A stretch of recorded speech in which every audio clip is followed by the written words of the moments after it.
Hello all and welcome back to the CommonFolk Talks, where we talk everything Pauper Commander.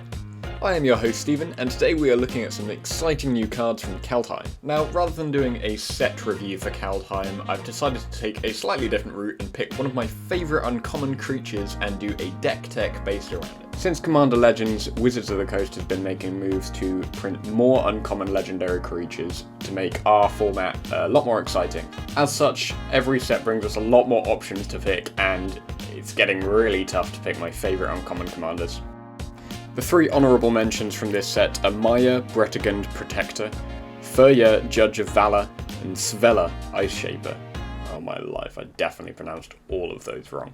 But after all that, I decided to go with Narfi, Betrayer King, because, hey, what can I say, I really like blue-black. Narfi Betrayer King is a 5-mana 4/3 legendary snow creature zombie wizard. What a type line. Other snow and zombie creatures you control get +1/+1, and then for 3 snow, return Narfi Betrayer King from your graveyard to the battlefield, tapped. So obviously the bulk of our deck is going to be made up of zombies to get that anthem effect. We've also got some spicy sack outlets to try and abuse Narfi's return clause. For our zombies package, it's fairly standard stuff, we're just packing as many good zombies as we can get in. Shepherd of Rot is a really nice way to get through board stalls, as it is confirmed damage without having to get your creatures through in combat. The damage to ourselves shouldn't be too bad since we have some consequential life gain, and our board state should be fairly resilient. Gnawing Zombie and Vengeful Dead are both very good picks for this deck, as they complement both sides of Narfi's abilities. They will both benefit from the zombie anthem effect. Gnawing Zombie is a nice sack outlet for our commander, and Vengeful Dead is an aristocrat's piece that will hopefully deal enough damage to our opponents over time to win us a game. Moving on to our next lot of creatures, we are going to be looking at most of our sacrifice outlets. Defiant Salvager and Carrion Feeder both fulfill much of the same role, both being able to sacrifice a creature to put a 1/1 counter on it. With Narfi, these creatures effectively read, pay 3 snow mana, add a 1/1 counter to the creature, which in the long run is going to be very powerful if our opponents can't deal with them. The rest of our sack outlets offer a variety of abilities, including card draw, life gain, and extort effects. And these are supplemented by a Village Rites and an Altar's Reap, because drawing 2 cards seems good.